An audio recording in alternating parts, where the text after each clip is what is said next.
Picture this. It's the year 897 AD in Rome. The most powerful religious leader in the world is sitting on his papal throne, dressed in his finest robes, ready to face the most important trial of his career. There's just one tiny problem. He's been dead for 9 months. Welcome to nightmare narratives, where true history bleeds into horror and the strangest legends might just be real. If you like the eerie, the unexplained, and the downright disturbing, hit like and don't forget to subscribe. Some stories are too dark to forget. Yes, you heard that right. They literally dug up a pope's rotting corpse, dressed him up, propped him on a throne and put him on trial. And somehow this isn't even the weirdest part of the story. I'm about to tell you about the Cadaver Synod, quite possibly the most insane legal proceeding in human history, and a tale that proves medieval politics were absolutely unhinged. To understand how we got to the point of putting a decomposing pope on trial, we need to rewind to the late 9th century, a time when being pope was less spiritual leader and more surviving Game of Thrones. Rome was a mess. The Holy Roman Empire was crumbling, local nobles were fighting for power, and the papacy had become a political football tossed between rival families. Popes were being made and unmade faster than TikTok trends. Enter Pope Formosus.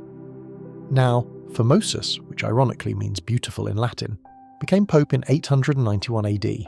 He was actually a pretty decent guy by medieval standards. He was scholarly, diplomatic, and genuinely tried to do his job. But here's where things get complicated. Map showing political divisions. Italy was split between different factions. In the north, you had Guy III of Spoleto, who claimed to be the rightful Holy Roman Emperor. In the east, you had Arnulf of Carinthia, who also claimed to be the rightful Holy Roman Emperor. Sensing a pattern here? Formosus made what seemed like a reasonable political decision. He sided with Arnulf and even crowned him Holy Roman Emperor in 896. This did not go over well with the Spoleto faction, who basically said, "Oh, you want to play politics? We'll show you politics." But here's the thing. Formosus died in April 896, probably thinking he'd avoided the worst of the political fallout. Oh, how wrong he was.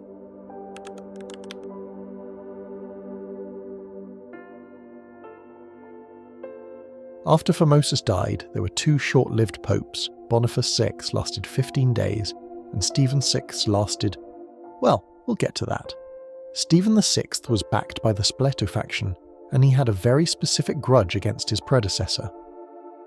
In January 897, Stephen VI did something that was shocking, even by medieval standards. He ordered that Pope Formosus be exhumed from his tomb. Now imagine you're a gravedigger in medieval Rome, and the Pope tells you to dig up the previous Pope. You don't ask questions, you just grab your shovel and try not to think about the smell.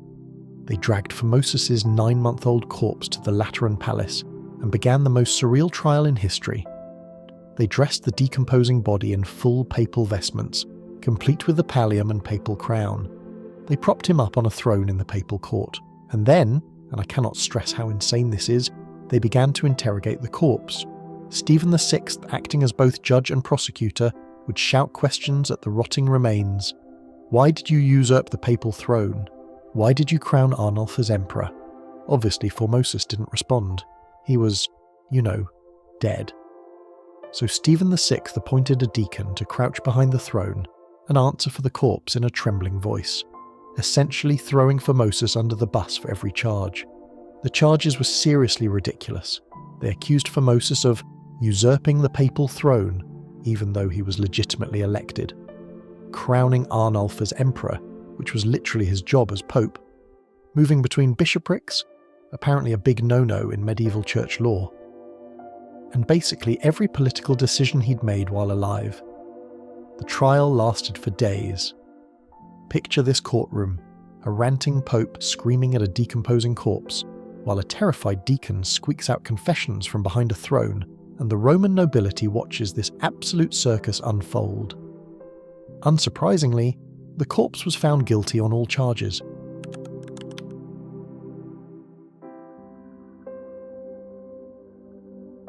But Stephen VI wasn't done. Oh no, this was medieval justice, baby. They stripped Formosus's body of all papal vestments. They cut off the 3 fingers of his right hand, the ones used for giving papal blessings. Some accounts say they cut off his entire right hand. Then they dragged his mutilated corpse through the streets of Rome. But wait, there's more. They threw his body into the Tiber River because apparently even being dead and mutilated wasn't punishment enough. All of Formosus's papal acts were declared null and void. Every priest he had ordained was stripped of their holy orders. It was like they were trying to erase him from history entirely. The people of Rome watched this spectacle and thought, yeah, this seems totally normal and not at all completely insane.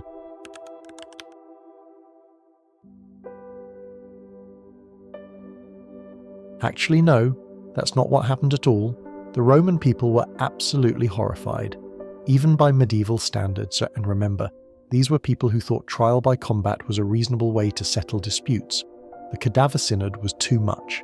Within months, there was a popular uprising. The people of Rome had decided that Stephen VI had officially lost his mind. They stormed the Lateran Palace, arrested Stephen VI, and threw him in prison. And here's where medieval justice gets its revenge. Stephen VI was strangled to death in his cell in August 897, less than a year after he'd put a corpse on trial. But the story gets even weirder.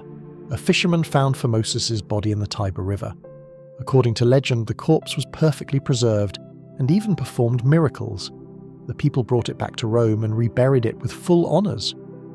The next pope, Theodore II, lasted only 20 days, but he managed to rehabilitate Formosus and overturn the Cadaver Synod's verdict. Then Pope John IX came along and really went to town. He declared the whole thing illegal, restored all of Formosus's acts, and basically said, "What were you people thinking?"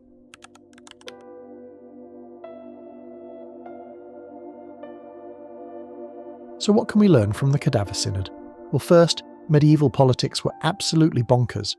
Second, when you mix religious authority with political power and throw in some family feuds, you get some truly spectacular disasters. The Cadaver Synod became a symbol of everything wrong with the papacy during this period. It was so shocking that it actually helped reform the church. Nobody wanted to be associated with the Pope who put a corpse on trial. And Formosus?